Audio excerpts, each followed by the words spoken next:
আচ্ছা, কেউ একজন নামাজ পড়ে না কেন? আমি তোমার সম্পর্কে বলছি না, আমার প্রিয় ছেলে বা প্রিয় মেয়ে। শুধু প্রশ্নটি নিয়ে চিন্তা করো যে মানুষ কেন নামাজ পড়ে না। এর অনেকগুলো উত্তর থাকতে পারে, আর এই প্রশ্নের উত্তর আল্লাহর কাছেও আছে। উত্তরটা খুবই ভয়ঙ্কর। এই উত্তরটি আমি খুতবার শুরুতে পড়েছি। তিনি বলেন, ফালা সাদ্দাকা ওয়ালা সাল্লা ওয়ালাকিন কাযযাবা ওয়া তাওয়াল্লা। সে আসলে সত্য গ্রহণ করেনি এবং সে নামাজও পড়েনি। তিনি কাফের সম্পর্কে বলছিলেন। তিনি দুইটা জিনিস বলেছেন, এই লোকটি সত্য গ্রহণ করেনি এবং নামাজও পড়েনি। কথাটা ভাবনার উদ্রেক করে। যদি বলা হয় সে সত্য গ্রহণ করেনি, আমার আশা হলো তিনি বলবেন লা সাদ্দাকা ওয়ালা আমানা, কিন্তু তিনি বলছেন লা সাল্লা। এর মানে হলো আল্লাহর সত্য গ্রহণ করার ব্যাপারে তোমার অন্তরে কিছু একটা মিসিং আছে। না না না, বাচ্চাটা বলে আমি আল্লাহকে বিশ্বাস করি, আমি মুসলিম। হ্যাঁ, তুমি এখানে মুসলিম, তোমার মাথায়। কিন্তু এই সত্য তো শুধু তোমার মাথার জন্য না, এই সত্য তোমার অন্তরের জন্য। তুমি এখনো অনুভব করছো না যে ব্যাপারটা কেমন সিরিয়াস। তুমি এখনো উপলব্ধি করছো না যে এটা কি। মাঝে মাঝে কোনো বিষয় তুমি জানো হয়তো, কিন্তু এই নিয়ে চিন্তা করা থেকে পালিয়ে বেড়াও। এটা সত্য, তুমি জানো বিষয়টা কিন্তু চিন্তা করতে চাও না। আর তাই এটা যেহেতু মিসিং, ঠিক এই কারণে আমি সহজেই নামাজের কথা ভুলে যাই কখনো কখনো, এবং তুমিও ভুলে যাও কখনো কখনো। এমনটা ঘটে কারণ আমাদের অন্তর কিছুটা বিভ্রান্ত হয়ে পড়ে। দিনের এই সত্যতা, আল্লাহকে সেই সত্যটা, সেই অকাট্য সত্যটা আমাদের মস্তিষ্কের পেছনের কোনো একটা সেলফে গিয়ে পড়ে থাকে। আমরা অন্য কিছুতে ব্যস্ত হয়ে পড়ি এবং এই নিয়ে আর চিন্তা করি না। আল্লাহ এটাই বলেছেন। সুতরাং তোমার নামাজ পড়া আল্লাহর প্রয়োজন নেই। এমনকি তুমি যদি নামাজ পড়ো, আমি পড়তে বলছি এই কারণে, তখন কি করো? নামাজের জন্য কিভাবে নিয়ত করো? তখন আমি 4 রাকাত নামাজ পড়বো, দাঁড়ালাম, কারণ আমার আব্বা বারবার পড়তে বলছেন। আল্লাহু আকবার। নবী সাল্লাল্লাহু আলাইহি সাল্লাম আমাদের বলেছেন, নিয়ত সঠিক না হলে কাজের কোনো মূল্য থাকে না। ইন্নামাল আমালু বিন্নিয়াহ, ইন্নামাল আমালু বিন্নিয়াত। এমনকি যদি তুমি কাজটা করেও থাকো কিন্তু তোমার নিয়ত ছিল আমি শুধু তোমাকে বিরক্ত করি, এটাই তোমার নিয়ত, তখন এই নামাজ আমার যেমন কোনো উপকার করবে না, ঠিক তেমনি তোমারও কোনো উপকার করবে না। তোমার সত্যিকারের আন্তরিক নামাজ থেকে একমাত্র যে উপকৃত হবে সে হলো তুমি নিজে। এখন এটাই সেই প্রশ্নের উত্তর যে কেন একজন মানুষ নামাজ পড়ে না। আরো 2টা কথা তোমার সম্পর্কে বলতে চাই। তার মাঝে একটা হলো নামাজ পড়ার উদ্দেশ্য কি, কোন কারণে পড়ব। কারণ তুমি হয়তো ভাবছো নামাজ পড়ার উদ্দেশ্য হলো তুমি যেন জাহান্নামে না জ্বলো। নামাজ পড়ার উদ্দেশ্য হলো তুমি যদি নামাজ না পড়ো আল্লাহ তোমাকে ঘৃণা করবেন। নামাজ পড়ার উদ্দেশ্য হলো তুমি যদি নামাজ না পড়ো তুমি শাস্তি পাবে, অথবা তুমি আর মুসলিমই থাকবে না, ফেরেশতারা তোমাকে অভিশাপ দিবে। সমস্ত নেতিবাচক বিষয়। আল্লাহ ওই সমস্ত উদ্দেশ্যের কথা উল্লেখ করেননি। নেতিবাচক কিছু থেকে মুক্তি পাওয়া নামাজের মূল উদ্দেশ্য নয়। নামাজের মূল উদ্দেশ্য হলো ইতিবাচক কিছুর দিকে ছুটে চলা, এটাই নামাজের উদ্দেশ্য। এমন 2 ছাত্রের মধ্যে পার্থক্য জানো? একজন লেখাপড়া করে যেন সে ফেল না করে, আর অন্যজন লেখাপড়া করে কারণ সে ওই সাবজেক্টটা পড়তে ভালোবাসে। একজন ছাত্র পড়ালেখা করছে পজিটিভ কিছুর জন্য, আর অন্যজন পড়ালেখা করছে কারণ সে এমন কিছু থেকে বাঁচতে চাচ্ছে যা নেগেটিভ। একজন কর্মচারী তার চাকরিটাকে দারুণ ভালোবাসে, আর অন্য একজন কর্মচারী শুধু চায় সে যেন চাকরিটা না হারায়। তারা একই চাকরি করছে, একেবারে অভিন্ন চাকরি, কিন্তু একজন চাকরিটা করতে পেরে কি যে খুশি, কত যে আনন্দ তার, আর অন্যজন খুবই হতাশ, সবসময় মনমরা ভাব। কেন? কারণ তাদের একজন এটা করছে ক্ষতিকর কিছু থেকে মুক্তি পাওয়ার জন্য, আর অপরজন এটা করছে উপকারী কিছুর দিকে ছুটে চলার জন্য। আল্লাহ কোরআনে যখন আমাকে নামাজ সম্পর্কে বলেছেন যে কেন আমাদের নামাজ পড়া দরকার, তিনি মুসা আলাইহিস সালামকে এই উত্তরটা বলে দিয়েছেন যখন তিনি তার সাথে সাক্ষাৎ করেছিলেন। তিনি বলেছেন, আকিমিস সলাতা লিযিকরি, আর আমাকে স্মরণ করার উদ্দেশ্যে নামাজ কায়েম করো। তোমার নামাজ ঠিক রাখো যেন তুমি তোমার রবকে স্মরণ করতে পারো। আমি তোমাকে ইতিমধ্যে বলেছি যে তোমার আমার সম্পর্কটা খুবই সীমিত, কিন্তু তোমার সাথে আল্লাহর সম্পর্কটা অনেক আগে থেকে শুরু হয়েছিল,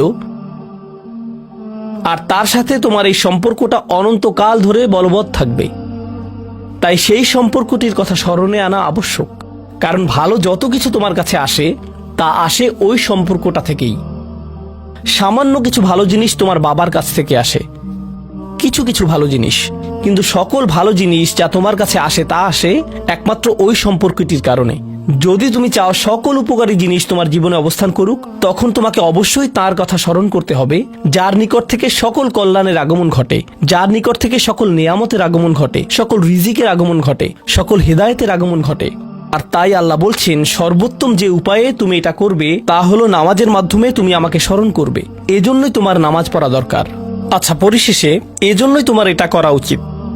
কিন্তু তুমি এটা করছো বলেই সঠিক নিয়ত সহকারে আল্লাহ বলছেন, কেবল এখানেই শেষ নয়, এর কিছু উপকারিতাও আছে। কিছু ভালো জিনিস তোমার পথে আসবে যখন তুমি সত্যি সত্যি আল্লাহকে স্মরণ করবে। যখন তুমি আল্লাহকে স্মরণ করবে যেভাবে তিনি চান সেভাবে, আর যে উপায়ে তিনি চান তা হলো এই নামাজগুলোর মাধ্যমে। তুমি যদি এটা করতে পারো, আল্লাহ বলছেন, ইন্না সলাতা তানহা আনিল ফাহশা ওয়াল মুনকার। এমনকি এই আয়াতেও ওয়ালা যিকরুল্লাহি আকবার, তিনি বলছেন নামাজের মধ্যে এই উপকারটি আছে যে এটা তোমাকে অশ্লীলতায় পড়ে যাওয়া থেকে রক্ষা করবে। কারণ অশ্লীলতা তোমার চারপাশে বিরাজমান, আর আমি প্রিয় পুত্র তোমাকে এটার সম্মুখীন হওয়া থেকে রক্ষা করতে পারবো না। অশ্লীলতা তোমার ফোনে, অশ্লীলতা তোমার স্কুলে, অশ্লীলতা তোমার বন্ধুদের মাঝে, অশ্লীলতা ঈদের অনুষ্ঠানে, যখন কোনো কর্নারে গিয়ে বন্ধুদের সাথে আড্ডা দাও, অশ্লীলতার উপস্থিতি তুমি সর্বত্র দেখতে পাবে। প্রতিবার যখনই তুমি অশ্লীলতার দিকে এগিয়ে যাবে, তোমার অন্তর ক্ষতিগ্রস্ত হয়ে পড়বে। আর আল্লাহ বলছেন, যদি তুমি এই নামাজগুলো আদায়ে যত্নবান হও, এগুলো তোমাকে অশ্লীলতার করাল গ্রাস থেকে রক্ষা করবে। একবার যদি তুমি অশ্লীলতায় ডুবে যাও, তখন তুমি হয়ে পড়বে যেমন তুমি যদি দূষিত বাতাসে নিঃশ্বাস নাও, প্রথম প্রথম তোমার কাশি আসবে, কিন্তু যদি এতে বেশিক্ষণ অবস্থান করো, একসময় এতে তুমি অভ্যস্ত হয়ে পড়বে। অশ্লীলতাও ঠিক এরকম। এতে আকণ্ঠ নিমজ্জিত থাকলে একসময় এটাকে আর বড় অপরাধ বলে মনে হবে না। নিজেকে এর থেকে রক্ষা করার কোনো গরজ অনুভব করবে না আর, কারণ তোমার প্রতিরোধ ব্যবস্থা দূষিত হয়ে গেছে। এরপর তুমি এমনকি আরো বিষাক্ত আচরণের জন্য প্রস্তুত হয়ে যাবে, এমনকি আরো জঘন্য বিষয় ওয়াল মুনকার, এমনকি আরো ঘৃণ্য কাজও তোমার দ্বারা সম্পন্ন হয়ে যেতে পারে। অধপতনের অতল গহ্বরে হারিয়ে যাওয়া থেকে এই নামাজগুলো তোমাকে রক্ষা করবে। এই জন্যই তোমার নামাজ পড়া দরকার। এই সমস্ত কারণেই তোমার নামাজ পড়া প্রয়োজন। আমি বলেছি এই জন্য না। এই সমগ্র ভ্রমণের শেষে সিদ্ধান্তটা সম্পূর্ণরূপে তোমার। কারণ আল্লাহ হয়তো আগামীকালই আমাকে নিয়ে যেতে পারেন, আল্লাহ হয়তো আমাকে 1 বছরের মধ্যেই নিয়ে যেতে পারেন। তোমার এবং আমার মাঝে যে এই সম্পর্কটা বর্তমানে আছে, এমনকি যদি আমরা 100 বছরও বাঁচি, আমরা এর চেয়ে বেশি বাঁচতে পারবো না। একটা সময় আছে যখন এর সমাপ্তি ঘটবে। কিন্তু ওই সম্পর্কটি, তুমি যদি সত্যিই ওই সম্পর্কটি সম্মান করতে চাও, নামাজ পড়ো। তোমার প্রতি এটাই আমার উপদেশ। এখন আমি পিতামাতার উদ্দেশ্যে কথা বলবো। এটা হবে ছোট্ট একটা রিমাইন্ডার আমার জন্য এবং আমাদের সবার জন্য, আমাদের পিতামাতাদের জন্য। সন্তানাদি আল্লাহ প্রদত্ত একটা নিয়ামত।